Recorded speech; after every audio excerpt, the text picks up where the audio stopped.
Assalamualaikum warahmatullahi wabarakatuh. Innal hamdalillahi nahmaduhu wa nasta'inuhu wa nastaghfiruh wa na'udzubillahi min syururi anfusina wa min sayyiati a'malina. May yahdihillahu fala mudhillalahu wa may yudlilhu fala hadiyalah. Asyhadu an la ilaha illallah wahdahu la syarikalah wa asyhadu anna Muhammadan abduhu wa rasuluh. Allahumma sholli ala sayyidina Muhammad wa ala ali sayyidina Muhammad kama shallaita ala sayyidina Ibrahim wa ala ali sayyidina Ibrahim wa barik ala sayyidina Muhammad wa ala ali sayyidina Muhammad kama barakta ala sayyidina Ibrahim wa ala ali sayyidina Ibrahim fil alamin innaka Hamidum Majid. Rabbi shrah li sadri wa yassir li amri wahlul 'uqdatam min lisani yafqahu qawli amma ba'du. Hadirin hadirat jamaah kaum muslimin dan muslimat yang dirahmati oleh Allah Subhanahu wa taala. Di sini kita akan membahas tentang hadis nomor 347 sampai 348. Yang mana hadis ini membahas tentang keutamaan daripada surah Al-Hajj. Wa an Khalid bin Mi'dan radhiyallahu anhu qala Fuddilat suratul haji bisa jadataini rawahu Abu Dawud fil marasili wa rawahu Ahmad wa Tirmizi mausulan min hadis Uqbah bin Amir wa zada faman lam yasjudhuma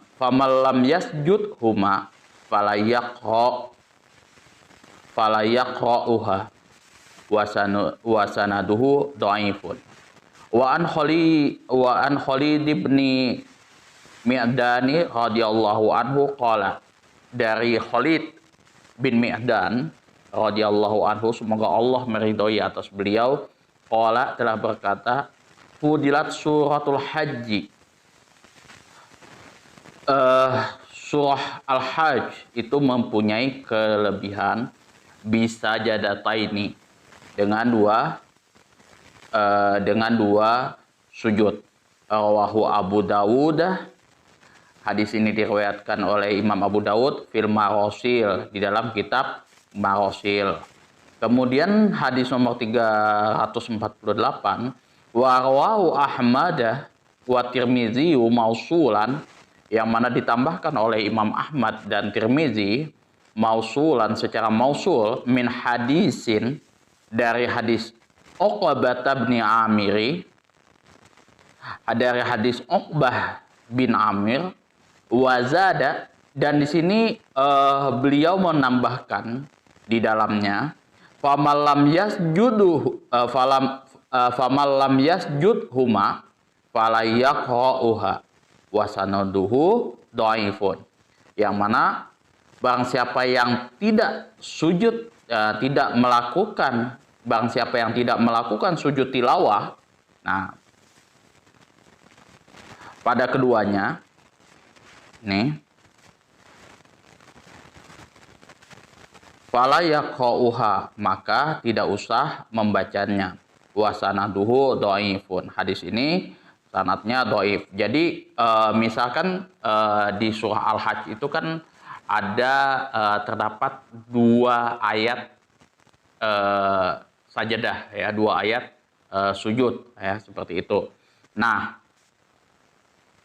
kalau misalkan kita tidak melakukan sujud tilawah ketika membaca, ketika sampai di surah pada ayat sujud tadi, sajadah tadi, maka kita tidak usah membacanya, seperti itu.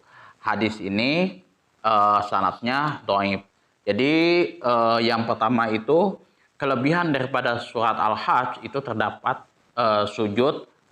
dua sujud tilawah, ya. Terdapat dua ayat sujud tilawah, ya, seperti itu. Kemudian juga barang siapa yang tidak melakukan dua sujud tilawah pada ayat sajadah tersebut, maka janganlah membacanya. Jadi surat Al-Hajj itu mempunyai dua ayat sajadah, ya. Kemudian di sini makna keseluruhannya adalah sebagian surah Al-Quran mempunyai keistimewaan yang khusus yang membuat menjadi utama. Antara lain ialah surah Al-Hajj. Ya, di dalam surat Al-Hajj itu terkandung 2 ayat sajdah. Ya, jadi terkandung 2 ayat sajdah. Yang pertama terletak pada permulaannya. Hal ini telah disepakati oleh ulama, ya. Kemudian sedangkan yang kedua itu di akhirnya. Tetapi yang kedua ini masih diperselisihkan, ya, seperti yang diterangkan secara rinci. Tetapi pentasyri telah mengukuhkan bahwa disyariatkan melakukan sujud pada kedua ayat surah Al-Hajj tersebut, ya. Hingga ia mengatakan barang siapa yang tidak ingin sujud maka tidak usah membaca kedua ayat tersebut, ya. Artinya ya ayat yang pertama dan ayat yang terakhir itu masuk kepada ayat sajdah, ya. Jadi kalau kita membaca kedua ayat sajdah tersebut, ya, melewati kedua ayat sajdah tersebut, maka kita disunahkan untuk melakukan sujud tilawah. Jadi sujud tilawah ini hukumnya sunnah, ya. Nanti kita akan bahas nanti hukumnya sujud tilawah ini di hadis selanjutnya, ya, yang diriwayatkan oleh Umar radhiyallahu an, ya. Kemudian analisis lafadznya adalah rawahu Abu Dawud fil Marasil. Penulis Ibnu Hajar di sini menisbatkan hadis ini kepada kitab Marasil Abu Daud, ya. Jadi Abu Daud itu punya beberapa kitab, ya. Sunan Abu Daud, kemudian ada juga kitabnya itu Al-Marasil di situ. Kalau yang kitab Al-Marasil ini saya belum baca kitabnya. Kalau Sunan Abu Daud, nah itu saya sering itu, ya, karena kalau Sunan Abu Daud nih diantara kalau misalkan kita baca Sahih Bukhari, kemudian Sahih Muslim, itu dia umum tuh, mulai dari permulaan wahyu sampai terakhir kayak gitu. Nah, kalau Sunan Abu Daud ini dia berdasarkan urutan fiqh, ya, ilmu fikih. Jadi mulai dari toharoh, sholat, sampai yang lain-lain. Seperti itu hadis daripada Sunan Abu Daud, ya. Hadis-hadis yang terdapat di dalam kitab Sunan Abu Daud. Makanya kalau misal saya mau lebih cepat kayak gitu, misalkan mencari hadis-hadis yang berkenaan dengan ilmu fiqh, saya bukanya di Sunan Abu Daud. Nah, kalau misal saya mau melihat hadis-hadis secara umum, kumpulannya secara umum, itu saya lihat di dalam kitab Sahih Bukhari, Sahih Muslim, dan kitab-kitab yang lain, kayak misalkan Musnad Imam Ahmad bin Hambal, seperti itu. Padahal hadis ini terdapat pula di dalam kitab Sunan Abu Daud secara marfu melalui hadis Uqbah ibnu Amir sebagaimana berikut. Qultu ya Rasulullah fi suratil haji sajadatani. Qala na'am. Famalam yasjudhuma fala yaqra'huma. Bahwasanya aku bertanya, ya, wahai Rasulullah, apakah di dalam surat Al-Hajj itu terdapat 2 sujud? Rasulullah Shallallahu Alaihi Wasallam menjawab, iya. Barang siapa yang tidak melakukan sujud pada keduanya, hendaklah ia tidak usah membaca kedua ayat sajdah tersebut. Wazada di sini ditambahkan di dalamnya, yaitu oleh Al-Imam Tirmizi. Jadi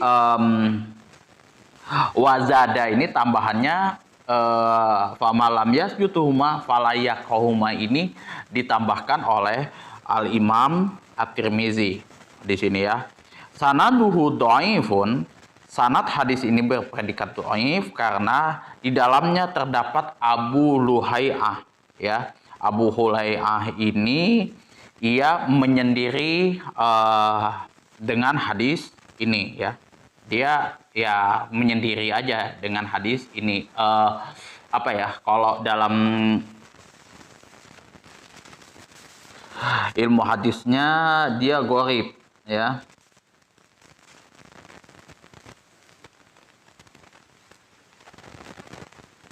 Coba kita lihat ya, Abu Hulai'ah. Qila annahu tafarudu bihi.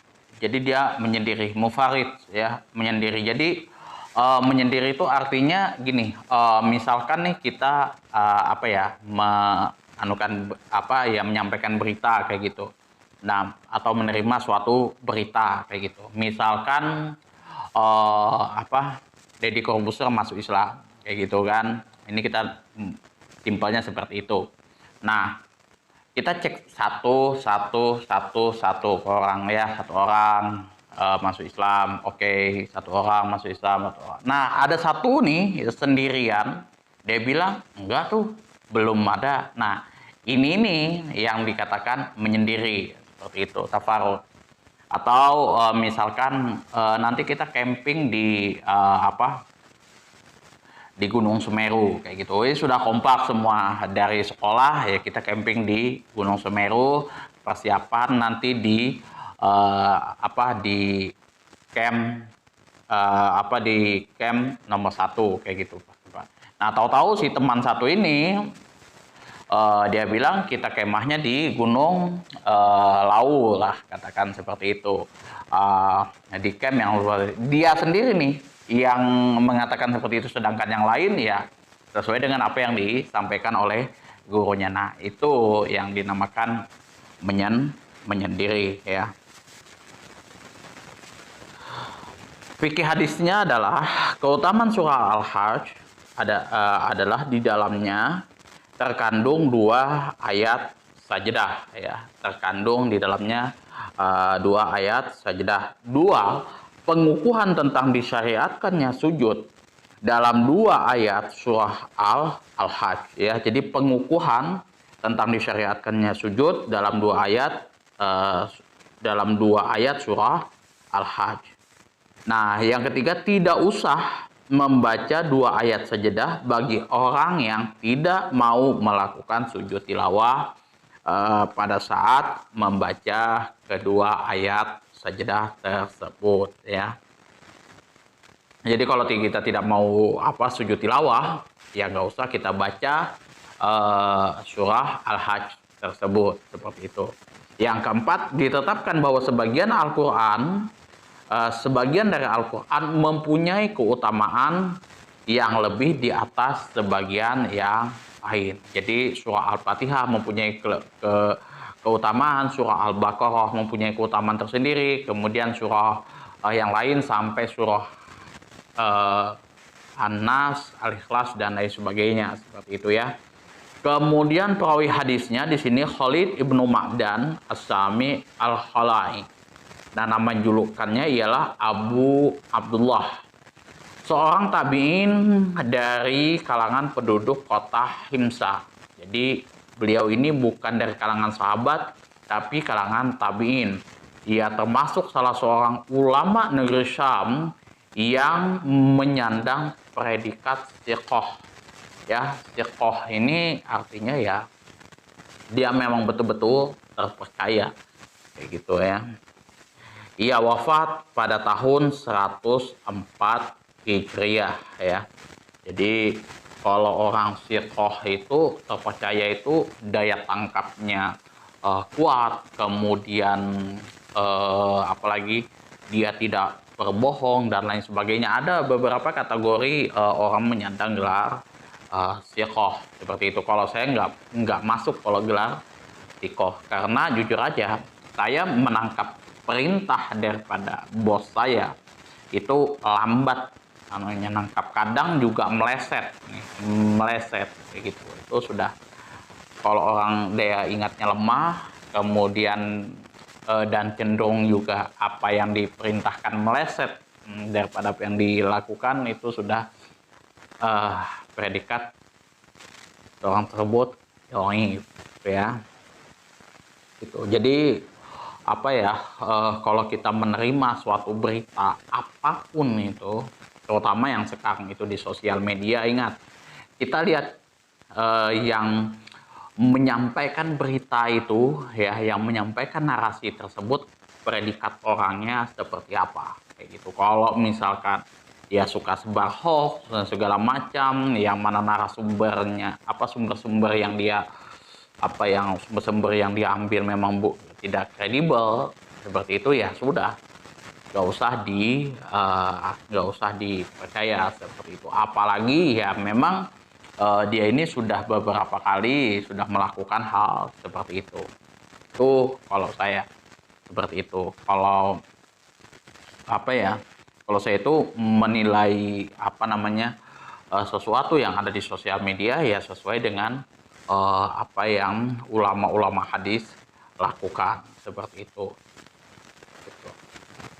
Itu saja yang mungkin dapat saya sampaikan. Kurang dan lebihnya saya mohon maaf yang sebesar-besarnya apabila ada salah kata, kemudian ada kata-kata saya yang menyinggung hati teman-teman semuanya. Kemudian juga di dalam penyampaian saya tentang kitab ini juga mungkin masih ada kekurangan, terselip lidah dan lain sebagainya, baik itu secara teknis hadis ini ataupun berdasarkan ilmu nahwu syarabnya. Seperti itu. Kemudian juga apabila ada saran, kritikan, masukan, dan juga pertanyaan, silahkan teman-teman atur di kolom komentar. Kalam wabillahi taufiq wal hidayah. Assalamualaikum warahmatullahi wabarakatuh.